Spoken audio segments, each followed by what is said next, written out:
Salve, salve família! Esse não é o canal oficial. Os links do canal oficial e do podcast completo estão na descrição do vídeo. Já pensou em montar seu próprio negócio na internet, ganhar dinheiro trabalhando em casa e demitir aquele seu chefe chato? Então clica no primeiro link na descrição e aprenda hoje mesmo como. Exatamente, Indiana Jones e Jurassic Park é a maneira mais fácil de entender. Tem algumas técnicas que são parecidas. Por exemplo, estratigrafia, a gente olha, só que eu não trabalho, por exemplo, com o período cenozoico, mesozoico, paleozoico. Eu trabalho mais com o período do bronze, idade do ferro, período persa, grego, romano, bizantino e assim vai. Quando tinha civilização, né? Exatamente. Da invenção da escrita para cá é mais a minha praia. Pode da crer. invenção da escrita para trás... O que veio antes? Ser pastor ou ser arqueólogo? Por que parece, foi ser pastor. Foi um lance Não, até né? Na muito verdade, legal. não é muito... Foi o que eu imaginei. É, porque olha que interessante. Quando eu fiz o meu primeiro doutorado, foi em teologia. E ao mesmo tempo que eu fazia o doutorado em teologia em grego do Novo Testamento, eu fazia faculdade de filosofia. Foi aí que eu tive a oportunidade de ser aluno do Pondé. Entendi. Lá no Centro Universitário Assunção, e a PUC também era ligada lá. Então eu fazia o doutorado à tarde e a faculdade de manhã. E 2 dias da semana eu voltava para Engenheiro Coelho para dar aula. Aí eu fiz... Aí quando você faz o programa de doutorado, na época da tese, você tem o major e o minor. Você tem uma área de concentração maior e uma menor. A minha maior era grego do Novo Testamento. A menor, eu escolhi arqueologia bíblica, mas por uma única razão. Eu falei, vai ser a minha única oportunidade de conhecer a Terra Santa. Aí eu fui pra lá. Cara, quando eu cheguei lá, que eu vi a arqueologia, eu me apaixonei tanto pelo negócio. Aí escavei em Shahar Golan e fiquei muito empolgado com a coisa. Aí comecei a fazer outras escavações, fui escavando, aí fiz um curso pela Universidade Hebraica. Depois eu fiz um pós-doc em arqueologia pela Andrews University, lá dos Estados Unidos.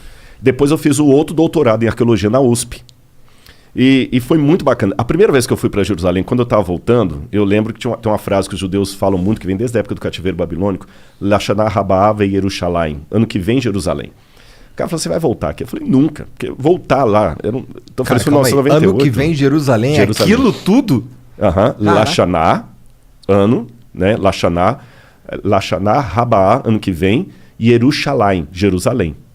Né? Estaremos em Jerusalém. Porque os judeus, quando estavam presos no cativeiro, e Jerusalém destruída, a esperança deles é que no próximo ano a Páscoa fosse celebrada em Jerusalém. Entendi. Então criou-se um lema. Eu falei, nunca. Voltar a Jerusalém é como se Armstrong falar que é voltar à Lua. Não, é uma vez só. Mas olha, Deus me abençoou tanto que nesse lance de ir para escavar e ser guia, eu consigo ir, porque embora eu não receba salário por isso, eu tenho a minha passagem da minha esposa garantida. Sim, você pode ir lá aproveitar as Você está experiências. entendendo? Exatamente, eu vou para trabalhar. Porque o dia inteiro mostrando sítios arqueológicos e tudo, quando vai para escavar também, a universidade também ajuda nesse sentido e tal. Cara, eu já fui mais de 30 vezes. Da hora. Como que é uma escavação lá?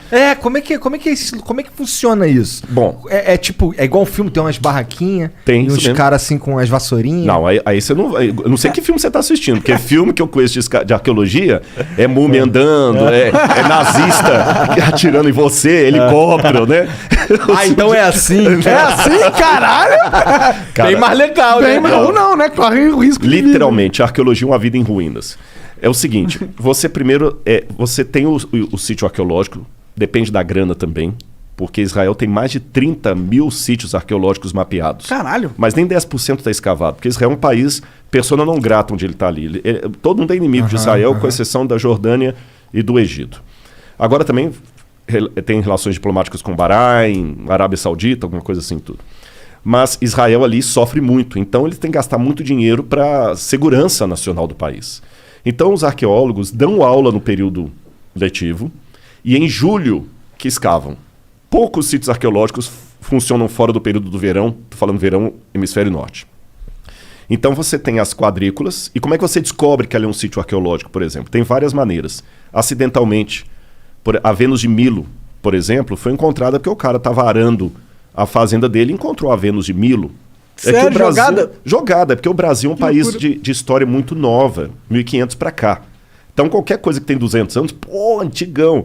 Israel, Jerusalém foi construída e reconstruída, passou pelos cruzados, pelos mamelucos, pelos persas, cidade que tem 2.000 anos, 3.000 e tantos anos. Cara, que loucura que a Vênus de Milo tava assim jogada. Era uma floresta, assim? Não, tipo? não era floresta, era uma fazenda mesmo. Isso não é anormal. Mas ela tava só parada no meio da fazenda? Não. Tava no chão. O cara foi fazer um buraco ali, soterrado, ele achou. Muitas. Mas quantos anos ela ficou soterrada lá? Isso é muito loucura, Mas fica, né, mano? isso é normal lá. Se você for, eu não sei se você já foi uma vez à Itália, lá no Vaticano. Nunca fui. Não. Tem o Museu do Vaticano. E tem um museu ali cheio de estátuas. Tem a estátua do Laocoonte. Foi encontrada também numa fazenda, assim. Então o pessoal encontra. Às vezes um arquiteto, um engenheiro, está fazendo uma obra, encontrou alguma coisa. No Que Brasil viagem. acontece isso em menor escala. De vez em quando acontece. No Rio de Janeiro, os caras estão fazendo, encontraram uma coisa lá antiga. Então vem a gente aqui no Brasil chama IPEM, que é o Instituto de História daqui do Brasil. Lá é o IAA, Israel Antiquities Authority. Eles vão, então, mapeiam. Aí você pode ter uma arqueologia de resgate, que, olha, você tem 20 dias para limpar tudo. Ou você pode entrar com uma ação com o governo, pedir para mudar aquela plana, uma rodovia, por exemplo, que é muito importante que encontrou ali. Aí faz as quadrículas, escava, depois cobre, volta no verão seguinte e escava. É um trabalho meticuloso.